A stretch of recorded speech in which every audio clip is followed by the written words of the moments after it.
ದಿನಕ್ಕೊಂದು ತಿಂಡಿ ಸೀರೀಸ್ನಲ್ಲಿ ಇವತ್ತು 2ನೇ ತಿಂಡಿ ತೋರಿಸ್ತಾ ಇದ್ದೀನಿ. ನೀವು ದೋಕ್ಲಾ ಎಲ್ಲ ಮಾಡ್ಕೊಂಡು ತಿಂದಿದ್ರೆ ಇದು ಕೂಡ ಅದೇ ಥರನೇ, ಬಟ್ ಸ್ವಲ್ಪ ಡಿಫ್ರೆಂಟಾಗಿ ಮಾಡಿದ್ದೀನಿ. ಪನ್ನೀರು, ದೊಣ್ಣಮೆಣಸಿನ್ಕಾಯಿ ಎಲ್ಲ ಹಾಕಿ ಒಂದು ಫಿಲ್ಲಿಂಗ್ ರೆಡಿ ಮಾಡಿದ್ದೀನಿ. ಸೊ ಇದನ್ನು ಸ್ಯಾಂಡ್ವಿಚ್ ಥರನೂ ನೀವು ತಿನ್ಬೋದು, ತುಂಬ ರುಚಿಯಾಗಿರುತ್ತೆ. 1 ಕಪ್ಪಷ್ಟು ಮೀಡಿಯಮ್ ಗಟ್ಟಿ ಅವಲಕ್ಕಿನ ತೊಗೊಂಡಿದ್ದೀನಿ. ಇದನ್ನು ಮಿಕ್ಸರ್ಗೆ ಹಾಕ್ಕೊಂಡು ನುಣ್ಣಗೆ ಪೌಡ್ರ್ ಮಾಡ್ಕೋಬೇಕು.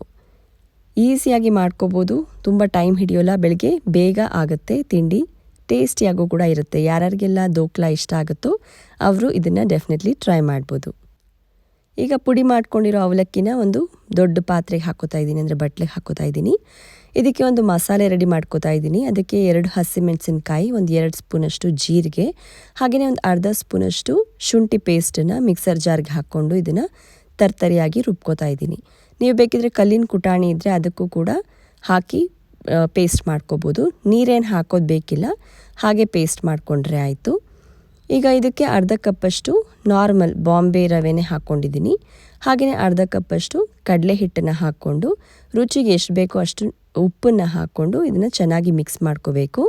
ಕೈನಲ್ಲೇ ಮಿಕ್ಸ್ ಮಾಡ್ಕೊಳ್ಳಿ ಬೇಕಿದ್ರೆ, ಯಾಕಂದರೆ ಇದು ಮಸಾಲೆ ಪೇಸ್ಟ್ ಹಾಕಿರೋದ್ರಿಂದ ಸ್ಪೂನಲ್ಲಿ ಆಗಲಿಲ್ಲ ಅಂದರೆ ಕೈನಲ್ಲಿ ಬೇಕಾದರೂ ಮಿಕ್ಸ್ ಮಾಡ್ಕೋಬೋದು. ಇದಕ್ಕೆ ಕಡಲೆ ಹಿಟ್ಟು, ಪನ್ನೀರು ಎಲ್ಲ ಹಾಕಿರೋದ್ರಿಂದ ನಮಗೆ ಪ್ರೋಟೀನ್ ಕೂಡ ಚೆನ್ನಾಗಿ ಸಿಗುತ್ತೆ. ಫಿಲ್ಲಿಂಗ್ ಬೇಡ ಅಂದರೆ ಪ್ಲೇನ್ ದೋಕ್ಲಾ ಮಾಡ್ಕೊಳ್ಳೋರು ಇಷ್ಟನ್ನೇ ಮಾಡ್ಕೋಬೋದು, ಫಿಲ್ಲಿಂಗ್ ಸ್ಕಿಪ್ ಮಾಡ್ಬೋದು. ಇಲ್ಲ ಸ್ಯಾಂಡ್ವಿಚ್ ಥರ ತಿನ್ನೋಕ್ಕೆ ಚೆನ್ನಾಗಿರುತ್ತೆ ಅಂದರೆ ಫಿಲ್ಲಿಂಗ್ ಕೂಡ ರೆಡಿ ಮಾಡ್ಕೋಬೋದು. ಈಸಿಯಾಗಿ ಆಗುತ್ತೆ, ಏನು ತುಂಬ ಟೈಮ್ ಏನು ಹಿಡಿಯೋದಿಲ್ಲ. ಸೊ ಇವಾಗ ಇದನ್ನು ನಾನು ಮಿಕ್ಸ್ ಮಾಡಿಕೊಂಡು ಪಕ್ಕಕ್ಕೆ ಇಟ್ಬಿಟ್ಟು ಒಂದು ಇಡ್ಲಿ ಪಾತ್ರೆಗೆ ನೀರು ಹಾಕಿ ಅದನ್ನು ಕುದಿಯೋಕೆ ಇಡ್ತಾ ಇದ್ದೀನಿ. ಇದು ಕುದಿ ಬರೋ ಅಷ್ಟೊತ್ತಿಗೆ ಅಲ್ಲಿ ಬ್ಯಾಟರ್ ಕೂಡ ರೆಡಿ ಆಗುತ್ತೆ. ಸೊ ಆವಾಗ ನಾವು ಇದನ್ನು ಸ್ಟೀಮ್ ಮಾಡೋಕ್ಕೆ ಇಟ್ಬಿಡ್ಬೋದು. ಒಂದು 15 ನಿಮಿಷ ಸ್ಟೀಮ್ ಮಾಡಿದ್ರೆ ಸಾಕು. ಇವಾಗ ಈ ಪಾತ್ರೆಗೆ ನಾನು 1 ಕಪ್ಪಷ್ಟು ಮೊಸರು ಹಾಕೋತಾ ಇದ್ದೀನಿ. ಆದಷ್ಟು ಗಟ್ಟಿ ಮೊಸರು, ಫ್ರೆಶ್ ಆಗಿರೋ ಮೊಸರನ್ನೇ ಹಾಕೋಬೋದು. ಮೊಸರು ಬೇಡ ಅನ್ನೋರು ನಿಂಬೆಹಣ್ಣನ್ನು ಹಿಂಡ್ಕೋಬೋದು, ಮೊಸರು ಇಷ್ಟಪಡದೇ ಇರೋರು. ಸೊ ಇವಾಗ ಇದನ್ನ ಚೆನ್ನಾಗಿ ಮಿಕ್ಸ್ ಮಾಡಿ ಇದಕ್ಕೆ ನೀರು ಹಾಕ್ಕೊಳ್ಳೋಣ. ಎಷ್ಟು ಬೇಕೋ ನೋಡ್ಕೊಂಡು ಕನ್ಸಿಸ್ಟೆನ್ಸಿ ನೀರು ಹಾಕ್ಕೊಳ್ಳಿ. ನಾನಿಲ್ಲಿ ಆಲ್ಮೋಸ್ಟ್ 1-1.5 ಕಪ್ಪಷ್ಟು ನೀರನ್ನು ಯೂಸ್ ಮಾಡಿದ್ದೀನಿ. ಇದು ತುಂಬ ನೀರಾಗೂ ಇರಬಾರ್ದು, ತುಂಬ ಗಟ್ಟಿಯಾಗೂ ಇರಬಾರ್ದು. ಸೊ ನೋಡಿಕೊಂಡು ನೀರು ಹಾಕ್ಕೊಳ್ಳಿ. ನಾನು ಆಲ್ಮೋಸ್ಟ್ 1.5 ಕಪ್ಪಷ್ಟು ನೀರು ಹಾಕಿದ್ದೀನಿ. ಇದಕ್ಕೆ ಒಂದು ಅರ್ಧ ಸ್ಪೂನಷ್ಟು ಅಡುಗೆ ಸೋಡಾ ಹಾಕಿ ಸ್ವಲ್ಪ ನೀರು ಹಾಕಿ ಇದನ್ನು ಮಿಕ್ಸ್ ಮಾಡ್ತಾಯಿದ್ದೀನಿ. ಅಡುಗೆ ಸೋಡಾ ಬದಲು ಈನೋ ಸಾಲ್ಟ್ ಕೂಡ ನೀವು ಯೂಸ್ ಮಾಡ್ಕೋಬೋದು. ಈ ಥರ ಬ್ಯಾಟ್ರ್ ಕನ್ಸಿಸ್ಟೆನ್ಸಿ ಇರಬೇಕು. ಒಂದು ಪ್ಲೇಟ್ಗೆ ಆಲ್ರೆಡಿ ನಾನು ಎಣ್ಣೆ ಸವರ್ಬಿಟ್ಟು ಇಟ್ಟಿದ್ದೆ. ಸೊ ಅದಕ್ಕೆ ಇವಾಗ ಇದನ್ನು ಹಾಕಿಬಿಟ್ಟು ಚೆನ್ನಾಗಿ ಒಂದು 2 ಸಲ ಇದನ್ನು ಸ್ಪ್ರೆಡ್ ಮಾಡಿ ಟ್ಯಾಪ್ ಮಾಡಿಬಿಟ್ಟು ಇದರೊಳಗೆ ಸ್ಟೀಮರ್ ಒಳಗೆ ಇಟ್ಬಿಟ್ರೆ ಆಗೋಗುತ್ತೆ. ಒಂದು 15 ನಿಮಿಷ, 12ರಿಂದ 15 ನಿಮಿಷ ಮೀಡಿಯಮ್ ಟು ಹೈ ಫ್ಲೇಮ್, ಸ್ವಲ್ಪ ಮೀಡಿಯಮ್ ಟು ಹೈ ಫ್ಲೇಮ್ನಲ್ಲಿ ಇದನ್ನು ಬೇಯೋಕೆ ಇಟ್ಬಿಟ್ರೆ ಆಗೋಗುತ್ತೆ. ಇದು ಬೇಯೋಷ್ಟೊತ್ತಿಗೆ ಫಿಲ್ಲಿಂಗ್ ರೆಡಿ ಮಾಡಿಕೊಂಡ್ರೆ ಇನ್ನು ಈಸಿಯಾಗಿ ಬೇಗ ಆಗೋಗುತ್ತೆ. ನಾನು ಫಿಲ್ಲಿಂಗು ಕಂಪ್ಲೀಟಾಗಿ ಅಷ್ಟು ದೋಕ್ಲಾಗೆ ಆಗೋಷ್ಟು ಮಾಡಿಲ್ಲ, ಸ್ವಲ್ಪನೇ ಮಾಡ್ಕೊಂಡಿದ್ದೀನಿ. ಯಾಕಂದರೆ ನನ್ನ ಮಗಳಿಗೆ ಖಾರ ಅಂದರೆ ಇಷ್ಟ ಆಗಲ್ಲ. ಸೊ ಪ್ಲೇನ್ ಇಷ್ಟಪಟ್ಟರೆ ಹಾಗೆ ಕೂಡ ತಿನ್ಕೋಬೋದು ಅಂತ ಹೇಳಿಬಿಟ್ಟು ನಾನು ಸ್ವಲ್ಪ ಯೂಸ್ ಮಾಡಿರೋದು. ಸೊ ಒಂದು ಬಾಣಲಿಗೆ 1 ಟೇಬಲ್ ಸ್ಪೂನಷ್ಟು ಎಣ್ಣೆ ಹಾಕಿ ಒಂದೇ ಒಂದು ಕ್ಯಾಪ್ಸಿಕಮ್ ಅಂದರೆ ದೊಣ್ಣಮೆಣಸಿನ್ಕಾಯಿನ ಕಟ್ ಮಾಡಿ ಇದನ್ನು ಒಂದು 10 ನಿಮಿಷ ಬಾಡಿಸ್ಕೋಬೇಕು. ಸ್ವಲ್ಪ ಇದು ಸಾಫ್ಟ್ ಆಗಬೇಕು. ಸ್ವಲ್ಪ ಕ್ರಂಚಿ ಇಷ್ಟಪಡೋರು ಇನ್ನು ಸ್ವಲ್ಪ ಬೇಗನೆ ಇದನ್ನು ಹುರ್ಕೊಂಡು ಮಿಕ್ಕಿದೆಲ್ಲ ಪದಾರ್ಥಗಳನ್ನು ಹಾಕೋಬೋದು. ಇದಕ್ಕೆ ಅರ್ಧ ಕಪ್ಪಷ್ಟು ಪನ್ನೀರ್ ಹಾಕೋತಾ ಇದ್ದೀನಿ.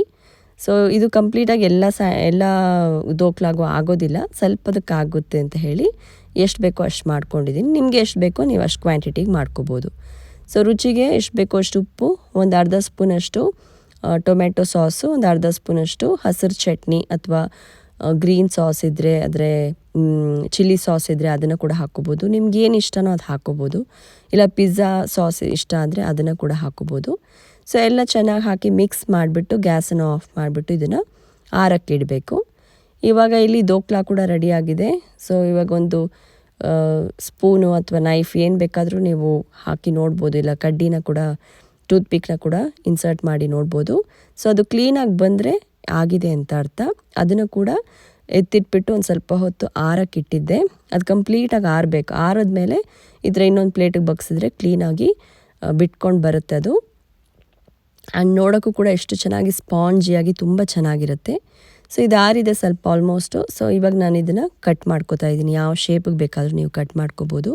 ಪ್ಲೇನ್ ದೋಕ್ಲಾ ಮಾಡೋ ಹಾಗಿದ್ರೆ ಸ್ಕ್ವೇರ್ ಶೇಪಲ್ಲಿ ನೀವು ಮಾಡ್ಕೋಬೋದು. ಚಿಕ್ಕ ಚಿಕ್ಕದಾಗಿ ಕಟ್ ಮಾಡ್ಕೋಬೋದು. ಇಲ್ಲ ನಾನೀಗ ಸ್ಯಾಂಡ್ವಿಚ್ ಥರ ಮಾಡೋಣ ಅಂದರೆ ಸ್ವಲ್ಪ ಸುಮ್ಮನೆ ಫಿಲ್ಲಿಂಗ್ ಮೇಲ್ಗಡೆ ಹಾಕಿ ಮಾಡೋಣ ಅಂತೇಳಿ ಸ್ವಲ್ಪ ದೊಡ್ಡದಾಗಿ ಕಟ್ ಮಾಡ್ತಾಯಿದ್ದೀನಿ. ಸ್ವಲ್ಪ ತಿಂದರೆ ಸಾಕು, ಹೊಟ್ಟೆ ತುಂಬೋಗುತ್ತೆ. ಮಕ್ಕಳ ಲಂಚ್ ಬಾಕ್ಸ್ಗೆ ಕೂಡ, ಡಬ್ಬಿಗೆ ಕೂಡ ನೀವು ಇದನ್ನು ಹಾಕ್ಬೋದು. ಸ್ಯಾಂಡ್ವಿಚ್ ಥರ ಮಾಡ್ಕೊಳ್ಳೋ ಹಾಗಿದ್ರೆ ಇದನ್ನು ಕಟ್ ಮಾಡಿಬಿಟ್ಟು ರೆಕ್ಟ್ಯಾಂಗಲ್ ಪೀಸಾಗಿ ಅದನ್ನು ತವಾ ಮೇಲೆ ಎರಡೂ ಕಡೆ ಸ್ವಲ್ಪ ರೋಸ್ಟ್ ಮಾಡಿಕೊಂಡು ಅದ್ರ ಮೇಲೆ ಫಿಲ್ಲಿಂಗ್ ಇಟ್ಬಿಟ್ಟು ಒಂದ್ರ ಮೇಲೆ ಒಂದು ದೋಕ್ಲಾನ ಇಟ್ಬಿಟ್ಟು ಸ್ಯಾಂಡ್ವಿಚ್ ಥರ, ಬ್ರೆಡ್ ಸ್ಯಾಂಡ್ವಿಚ್ ಹೇಗೆ ಮಾಡ್ತೀವೋ ಹಾಗೆ ಮಾಡ್ಕೋಬೋದು. ಬಟ್ ಅದು ತುಂಬ ಹೆವಿ ಆಗುತ್ತೆ ಅಂತ ಹೇಳಿ ನಾನು ಜಸ್ಟು ಇದನ್ನು ಮೇಲ್ಗಡೆ ಮಾತ್ರ ಫಿಲ್ಲಿಂಗ್ನ ಇಟ್ಬಿಟ್ಟು ಸ್ವಲ್ಪ ಒಗ್ಗರಣೆ ಮಾಡಿದ್ದೀನಿ ಅಷ್ಟೇ. ಒಗ್ಗರಣೆಗೆ ಎಣ್ಣೆ, ಸಾಸಿವೆ, ಸ್ವಲ್ಪ ಇಂಗು, ಹಾಗೆಯೇ ಕರಿಬೇವಿನ ಸೊಪ್ಪು ಹಾಕಿದ್ದೀನಿ. ಸೊ ಮೇಲ್ಗಡೆ ಈ ಥರ ಒಗ್ಗರಣೆ ಹಾಕಿದ್ರೆ ತುಂಬ ಟೇಸ್ಟಿಯಾಗಿರುತ್ತೆ ಅಂತ. ನೀವು ಒಂದ್ಸಲ ಟ್ರೈ ಮಾಡಿ ಕಮೆಂಟ್ಸ್ನಲ್ಲಿ ಹೇಗೆ ಬಂತು ಅಂತ ಹೇಳಿ.